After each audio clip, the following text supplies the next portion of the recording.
राधे राधे, हरे कृष्णा। कैसे हो आप सभी लोग? आशा करती हूँ आप सभी परम मंगल में होगे, स्वस्थ होगे, अच्छे होगे। अच्छा, आप में से बड़े सारे भक्तों का ये क्वेश्चन पूछा है मुझसे कि दीदी निर्जला एकादशी पे हमारे पीरियड्स का दूसरा दिन है, निर्जला एकादशी पे हमारे पीरियड्स का तीसरा दिन है, या फिर पीरियड्स के कितने दिन बाद हम निर्जला एकादशी की पूजा अर्चना वंदना कर सकते हैं। देखिए, साल की सबसे बड़ी एकादशी आ रही है।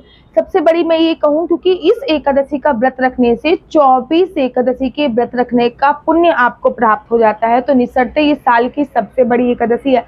ऐसे में महिलाओं की जो एक आम समस्या होती है पीरियड्स की प्रॉब्लम, उससे हर किसी महिलाओं का सामना करना पड़ता है। पीरियड्स का पहला दिन है, पूजा कैसे करें, पीरियड्स का दूसरा दिन है, पूजा कैसे करें, पीरियड्स का तीसरा दिन है, कैसे करें।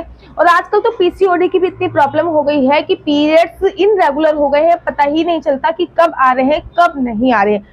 एक शोध से ये पता चला है कि भारत में हर 5 में से 1 महिला पीसीओडी की शिकार है।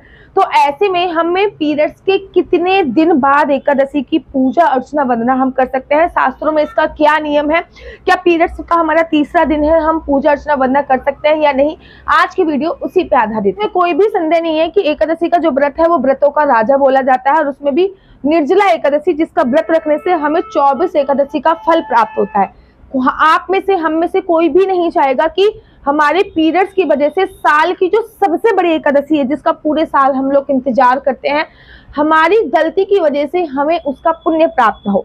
पीरियड्स एक आम समस्या है, हर महिलाओं को इसका सामना करना पड़ता है। तो शास्त्रों में पीरियड्स का विधान क्या है? देखिए, शास्त्रों में बोला गया है कि महिलाएं की अशुद्धि के समय, मतलब जब भी महिलाएं अशुद्ध होती हैं तब उनको 3 दिन तक किसी भी प्रकार की कोई पूजा अर्चना वंदना नहीं करनी चाहिए। अर्थात 72 घंटे का नियम जो है वो पीरियड्स का शास्त्रों के अनुसार बोला गया है।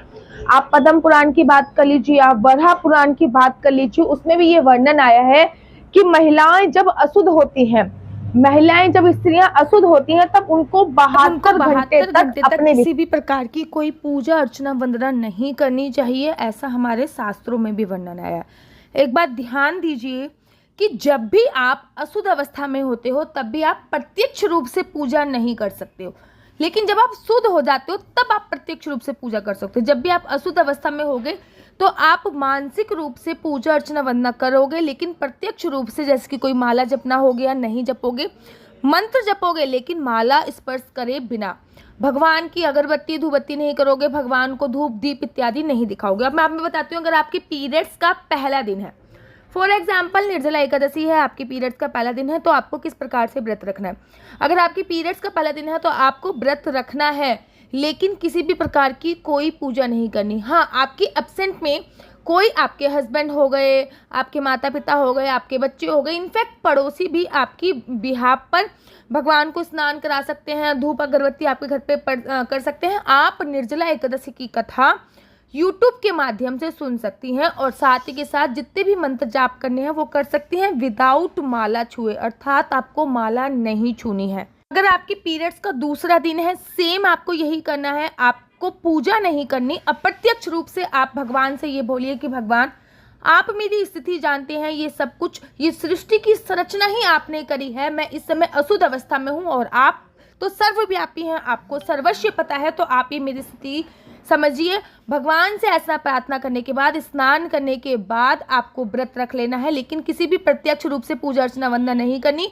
यूट्यूब पर वीडियो सुननी है और साथ ही के साथ मंत्रों का जाप करना है विदाउट माला को स्पर्श करें। अगर पीरियड्स का तीसरा दिन है तब भी आपको यही नियम का पालन करना है। हाँ, अगर आपके पीरियड्स 3 दिन तक आते हैं तो चौथे दिन आप अपने सर को धोकर पूजा अर्चना वंदना कर सकते हैं। लेकिन आजकल बहुत सारी महिलाओं को पीसीओडी की प्रॉब्लम है, तो किसी के पीरियड्स 4 दिन आते हैं, किसी के पीरियड्स 5 दिन आते हैं, किसी के पीरियड्स 7 दिन आते हैं। लेकिन अगर शास्त्रों की मैं बात करूं तो शास्त्रों में केवल और केवल 3 दिन का ही वर्णन दिया गया है। शास्त्रों में बताया गया है कि 3 दिन के बाद आप अपने सर को धो के पूजा अर्चना वंदना कर सकते हो। अगर आपके पीरियड्स 3 दिन तक आते हैं और निर्जला एकादशी वाले दिन आपका चौथा दिन है और आपको बिल्कुल भी स्पॉट वगैरह की कोई भी परेशानी नहीं है, तो आप अपने बालों को धोइए। बालों को धोने के बाद आप भगवान की विशेष पूजा अर्चना वंदना कर सकते हो। लेकिन अगर आपके पीरियड्स 4 दिन तक आते हैं, तो अगर आपका 5वां दिन है तब भी आप अपने बालों को धो के भगवान की विशेष पूजा अर्चना वंदना कर सकते हो। लेकिन अगर आपके पीरियड्स 5 दिन तक आते हैं और 5वां ही दिन है आपका, तो आप पूजा अर्चना वंदना नहीं कर सकते हो। इस बात का ध्यान रखिए।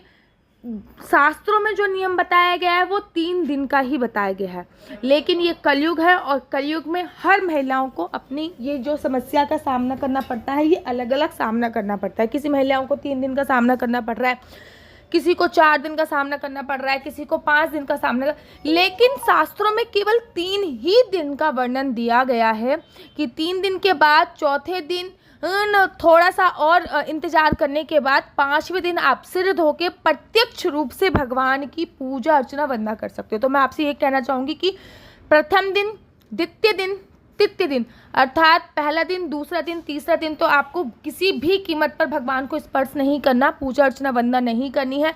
लेकिन हाँ, चौथे दिन अगर आपके पीरियड्स 3 दिन तक आते हैं तो चौथे दिन आप नहा धो के, शुद्ध होकर, अपने बालों को धो के भगवान की पूजा अर्चना वंदना कर सकते हो। अगर आपके पीरियड्स 5 दिन तक आते हैं तो छठे दिन आप शुद्ध होकर पूजा अर्चना वंदना कर सकते हो।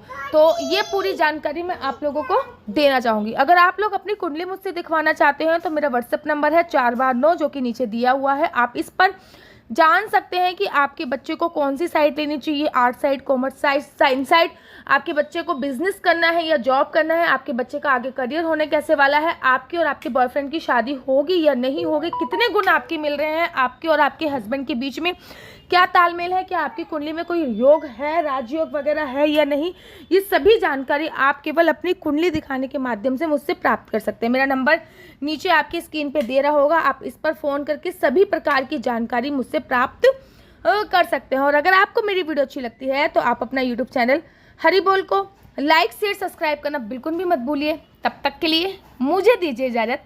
राधे राधे, हरे कृष्णा, हरि बोल।